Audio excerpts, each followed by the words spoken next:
Hello,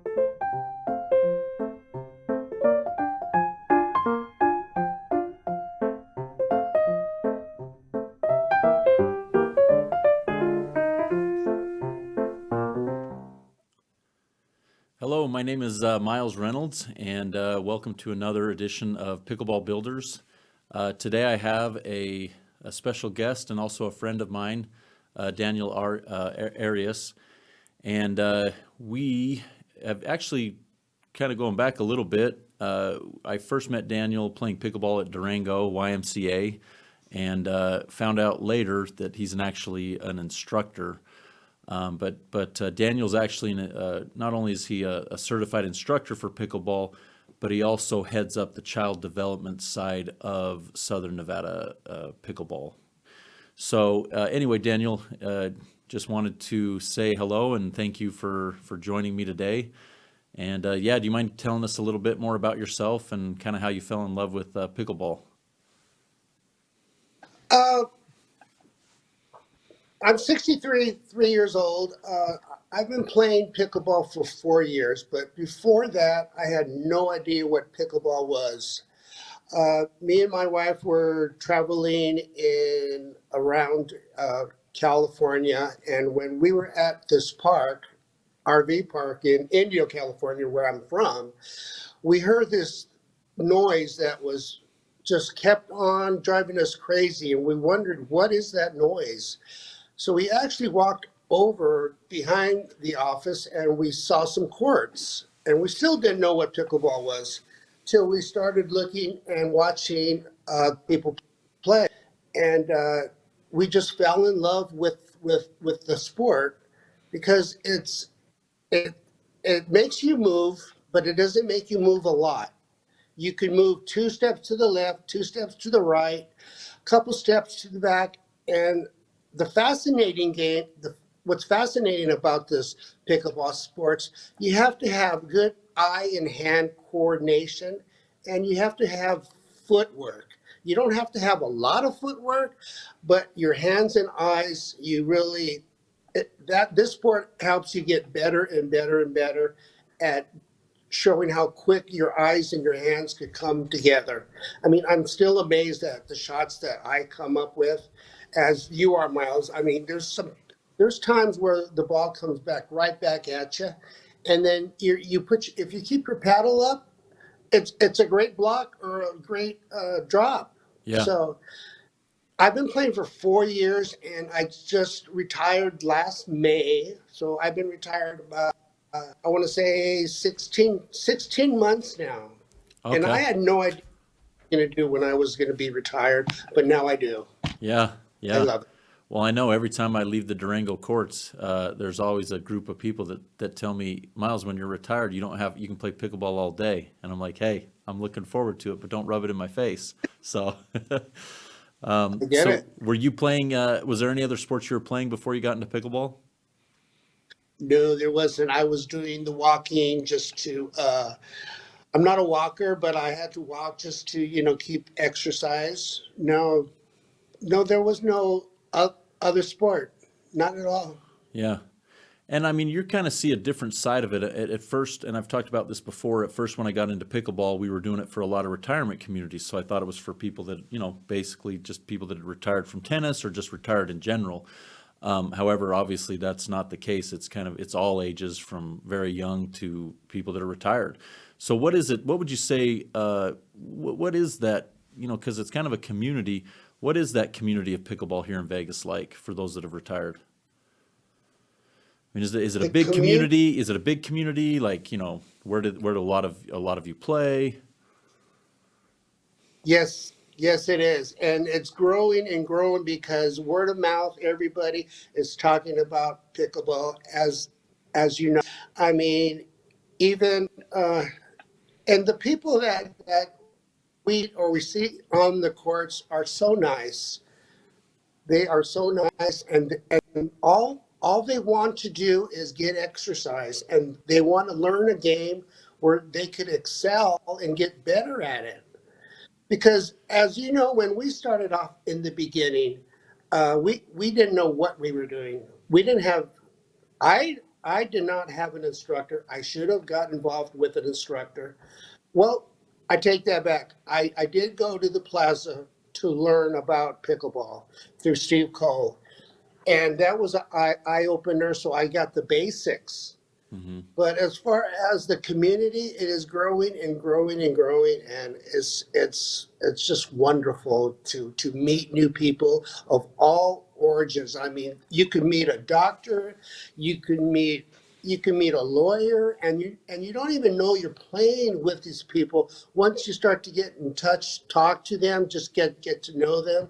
It's just a wonderful place to meet people. Yeah, I think it kind of levels out. Once you have a pickleball, you got a paddle in your hand and a pickleball in the other. Like, it just kind of seems like you know, where you're from or like your age or what you do for an occupation. Like, I mean, when you're there, you're just playing pickleball. And I think it's really cool because it definitely has that sense of community. And then you get to see these people every day because everybody that plays pickleball plays every day, even for an hour or two. They get up and they go play it, and then they go to work. Vice versa, they go to work, they come at night and play pickleball, and then that's where you get to see the same people a lot. And you always ask them, "Are you going to be here tomorrow?" Yes. What time are you going to be here tomorrow? And then that's the click that you want. It's Yeah, just wonderful. yeah. Well, and I think even outside of pickleball, I mean, I've seen, I know even at Durango when I believe it was Howie when he had his health. I think he even had a heart attack. I don't know if it was out on the court, had actually had a heart attack Yes, or, you. but to see kind of the community rally around him and it was even then it was like it's literally it's these friendships, right? I mean, it definitely goes beyond Yeah. the game of pickleball. Yes, it extends further. I mean, Howard has nobody here in the valley because Howard's from back east, and like you said, everybody just came together, went to the hospital. For us at Durango, it was very quiet because we were very worried about Howard, and we're worried about other people that also get hurt or break a leg or go back for a lob and fall, Yeah, break a wrist because you fell wrong. yeah. So yeah, Yeah, I can't remember who I was talking to the other day out on the courts, but I remember he literally said the words to me. He says, "Pickleball saved my life." I think his wife had passed away, and he had come across the sport of pickleball. You may even know who I'm talking about. I can't think of their first name, but just how it literally is like a big family. And I think it's intimidating anytime if you haven't played the sport or everyone wants to feel accepted, and when you come to a new group, what is that like for when if you've never been there or you're just showing up, maybe it's kind of more of a retirement age people that are out playing. Like, what does that look like when somebody shows up as far as like, what do they do or how do they go about it? well, if you're talking about if somebody walked into Durango's court for the first time, Yeah. is that what you're Yeah. asking me? Hmm.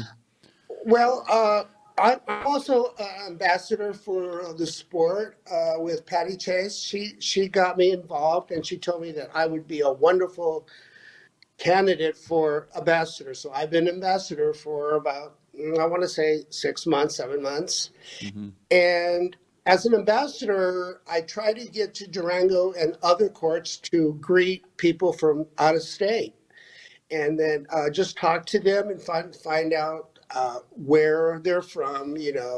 Welcome to Durango Hills, and they always have to ask, "What's the protocol here?" So the protocol at Durango Hills is we have a bench where we put paddles down. And we start left to right. So as soon as you get there, you put your paddle down. That way, if there's six or more paddles on the bench, then when four players get done, those four players come off, and the next four players go on. So you really don't know who you're playing against unless four paddles that your buddies, then you know that you're going to be on the court with those people. But more than likely, you're going to be playing different people, and that's the way we like it because you get to meet more people and you get different playing area. And also, if you get a better player or a weaker player you're playing with or against, you always want to welcome them and don't intimidate them, or else, that's not the vibe that we're trying to put out at Durango. Yeah. We're just trying to come play at Durango. Everybody's nice, but once in a while you get a bad apple. But we just try to correct that, or talk to that person just to say that's not what Durango, or that's not what pickleball is.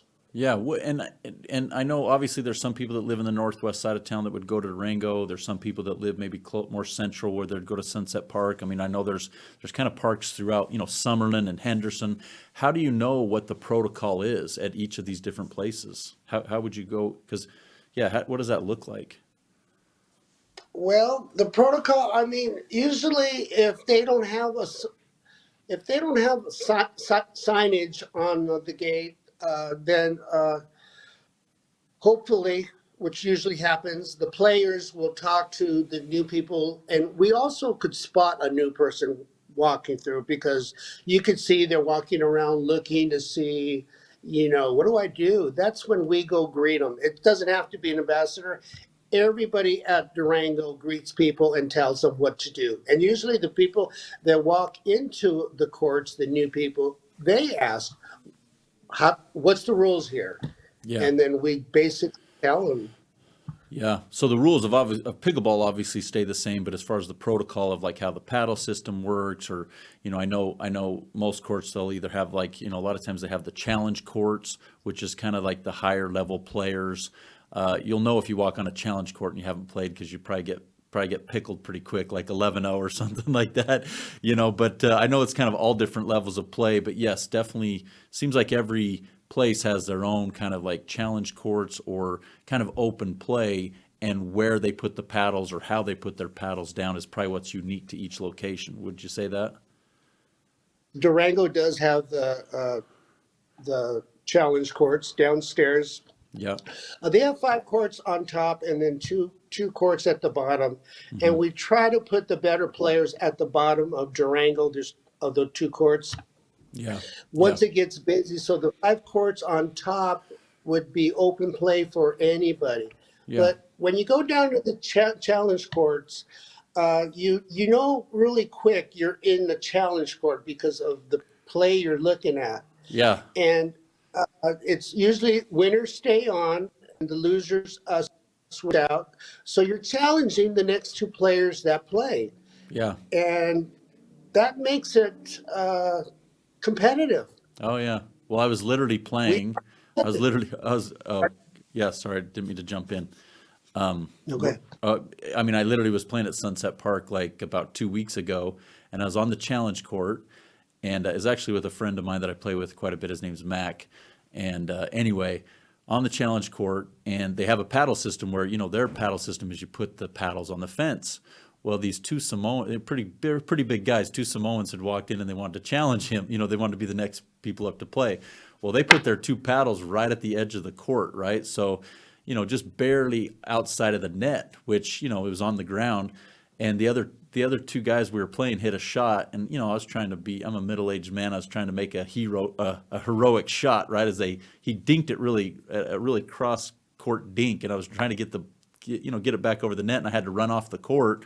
And when I ran off the court, I literally landed on both these paddles. Next thing I know, I'm on my back. I see my feet go up, and Oh I my God. and my I just popped my ankle really bad, but then I look over and I see these two Samoan guys, but I wasn't about to tell them what the protocol was of where you put the paddles. I'm like, hey, no worries, I'm okay. But yeah, it's anyway, I'm just kind of barely getting back on my feet again. I've been playing this week, but yeah, and I've wondered that because sometimes I'll travel, and it's funny. My wife laughs at me, but now when I travel, the only carry-on I bring is my pickleball bag, so I always have my pickleball with me. But when I'm in another place, that's helpful to know, because you always want to try to find out and see, where are the courts in that area for open play, or like where do you find an ambassador? So like where would you find something like that, whether you're in Vegas or whether you're in another part of the country? Like where do you find the ambassadors that can give you insight to like where the I courts are to have a play? map where I have an app on my phone where to play pickleball, and you could be in any state, and you just put the city you're in, and then the app brings up all the courts around. And as far as finding an ambassador, which is a great idea, you'd have to find out what website, or maybe if you call the place that you found closest to you, maybe you could probably ask them, do you have any information on an ambassador? So you could call if you want to take lessons, or if you want just open play.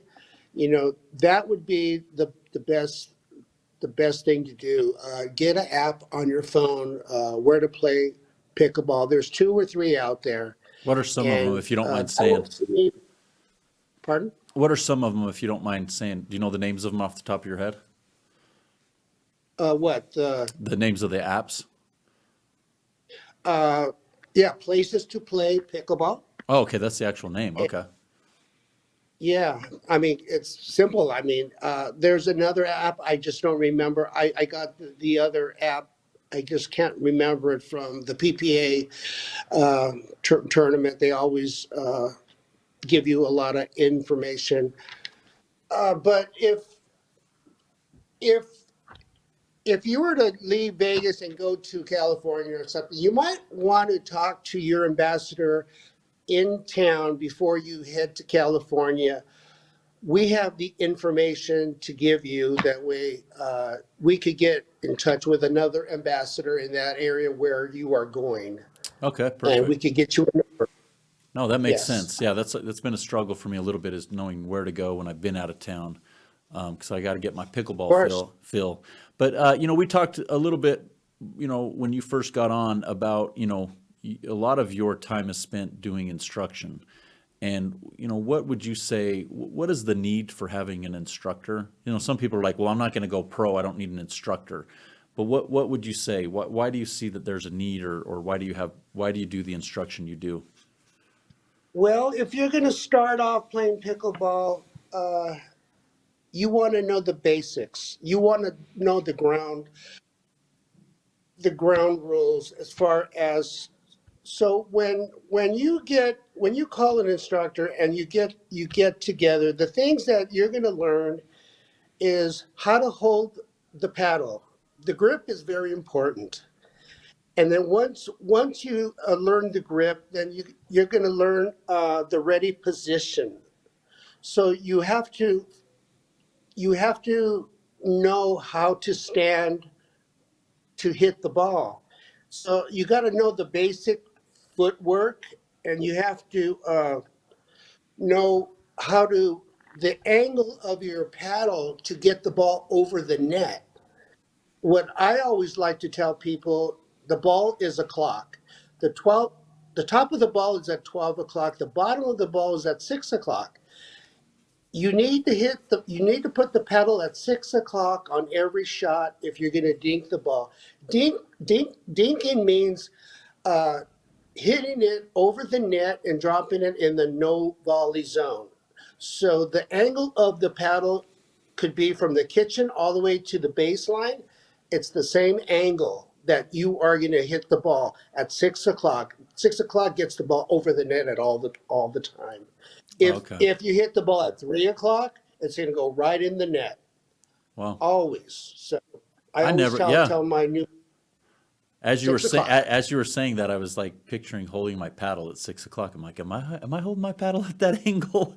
Um, but yeah, yeah, it's interesting you say the grip. That's like the first thing when I did lessons with Bill Bratley, I don't- if you know him, but the very first thing he pointed out to me was how I was holding the paddle. And it seemed like such a simple thing. And I even talked to some of my buddies, so I'll be like, hey, how do you hold the paddle? I was holding it, almost like a ping pong paddle, where I was like holding it right in the middle. And he showed me how I needed to move my hand further down on the paddle. And at first it felt really awkward, but it made sense to Right. me because now, if I'm holding my paddle and my grip at the bottom, I have so much more ability to like hit it, right? Like if I'm holding it, higher, I don't know where my hand is, but if I'm holding it higher, I'm a little bit more limited with that, the motion that I can give it. Now, so when I'm holding it, it's like my pinky's at the bottom. I'm holding it towards the bottom, but I have so much more range of motion and so much more power. And so you mentioned it before we got on the podcast was, you don't want to learn bad habits, right? Like you want to Or, kind of or talk to that a little bit. yeah, you don't want to learn bad habits. I learned bad habits in the beginning because I did not get I didn't get the instructor. So now I corrected my bad habits. Now I took the class. I got the right tools to teach, and by by not getting by not learning the proper way how to hit the ball, keep the ball low, you're not going to have fun playing pickleball because you're going to be retrieving the ball behind you all the time because you're hitting the ball too low and the other guy on the other side of the net is putting the ball away because you're actually giving him something to hit with his forehand. And Hmm. what we want to do is keep it so low that they dink it back to you, Yeah. and dinking back and forth is pickleball 101. And when you dink the ball too high, then you forehand it and put the ball away for a point. Yeah. So the reason why you want an instructor is to the proper way to dink a ball. And what I tell my players, when you go to dink a ball, you don't use your wrist. You use your shoulder to your wrist. It's like a pendulum. You just swing it from the back forward. And once you start using your wrists, you're popping the ball up, and you're gonna give that guy on the other net something hittable. And I'm So talking like he's gonna smash the ball. so when you So say so that's when very yeah. important to keep the ball low. Okay, so when you say pendulum, like is your arm almost like straight then from your shoulder to your wrist? Or Yeah. is it like one motion? Uh-huh. You go Okay. back forward like a pendulum. Okay, that makes Yes. sense. Yeah. And I Yeah. think, you make a good point. I mean, I grew up playing basketball, and I look at it the same way, right? If I started playing basketball and I wasn't holding the ball, right? Like you're supposed to hold the ball, Uh-huh. I'm using my left hand to kind of to put the ball in position. I'm using the right to follow through. I feel like Right. you do lose a lot of time to unlearn it, right? I mean, I literally played with my brother the other day, and I was like, it's funny, we're both kind of fanatical about pickleball now. We're going to play a tournament in St. George next month, but Nice. we're driving down the road, and I'm like, show me how you hold your paddle, and he's showing me, and I'm like, oh, you actually should tweak it a little bit here.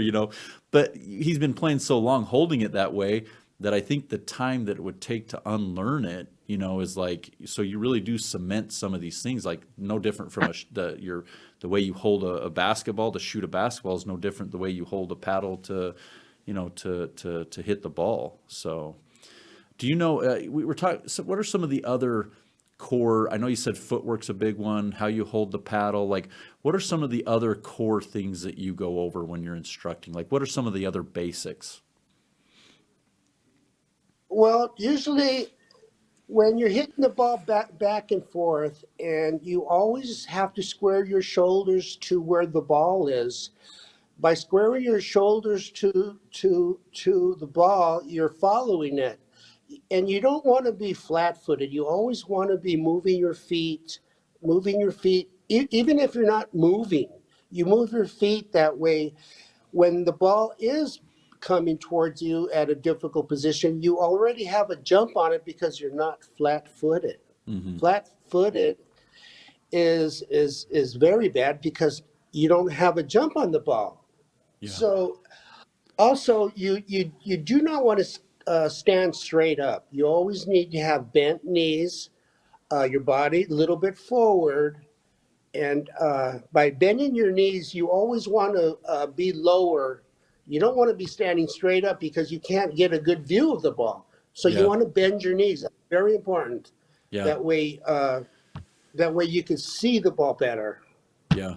No, and I know So, that's kind of the same stuff Bill had went over with me is like, having those knees bent. Because when you're not, if you're standing, I mean, I'm like 6'1", when you're standing at the net and you're, standing straight up or your paddle, like you said, even where you're holding your paddle, like all of that, I mean, everything happens in a split second. So if you're trying to then bend your knees or then get the paddle in the right position, I mean, the ball's already across the net and, either hitting at you or, the point's over.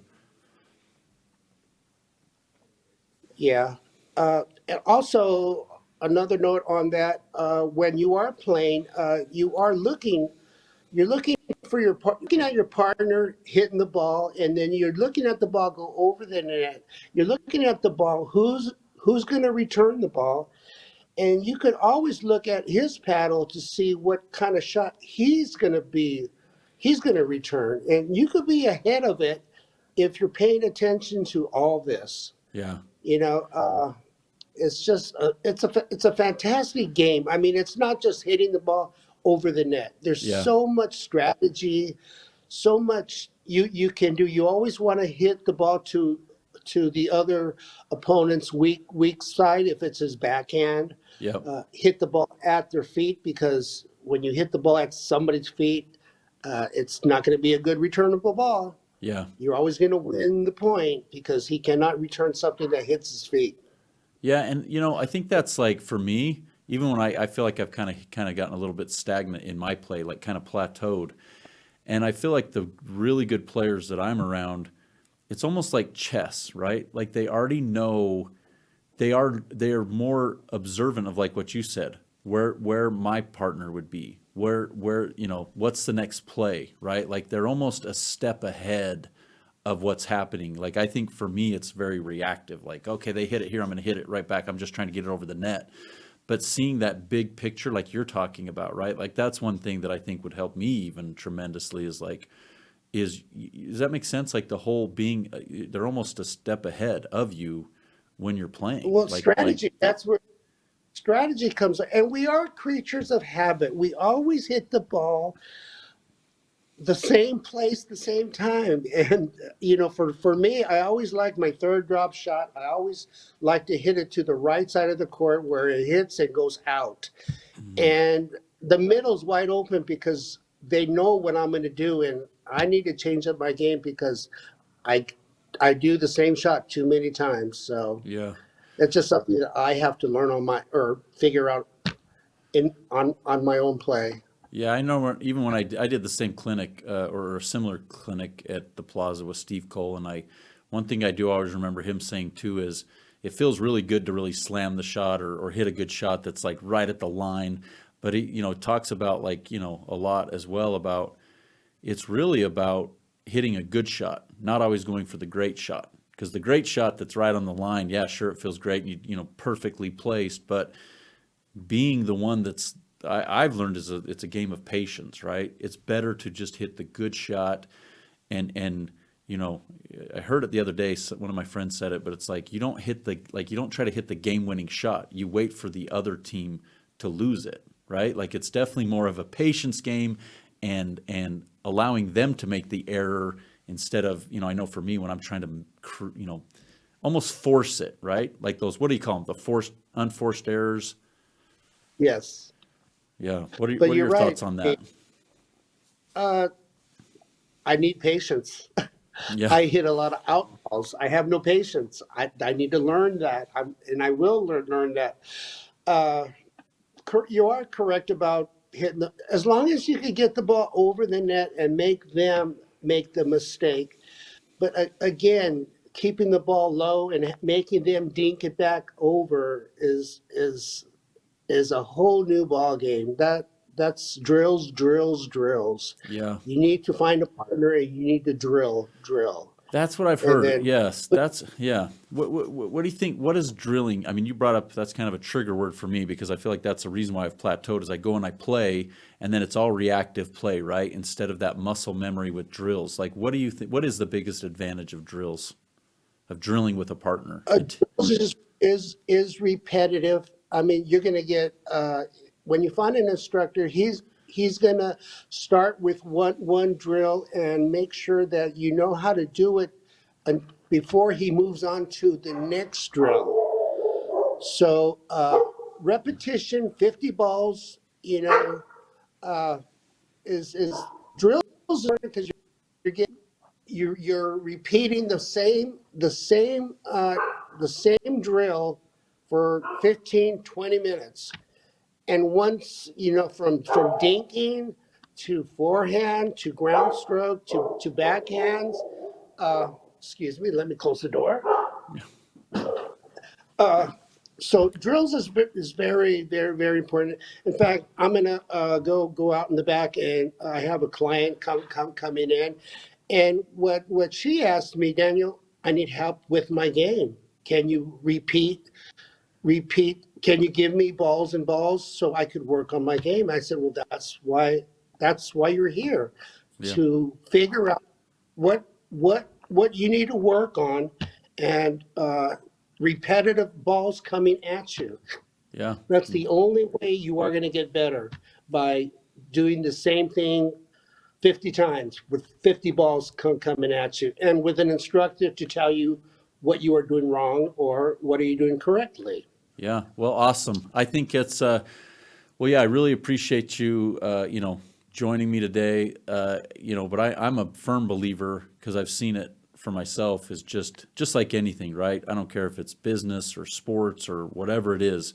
Having a coach changes everything, because they see your blind spots. They see things that you don't see. I think a lot of times I was just solely reactive until I had an instructor telling me, like, look, you got this, and this going on.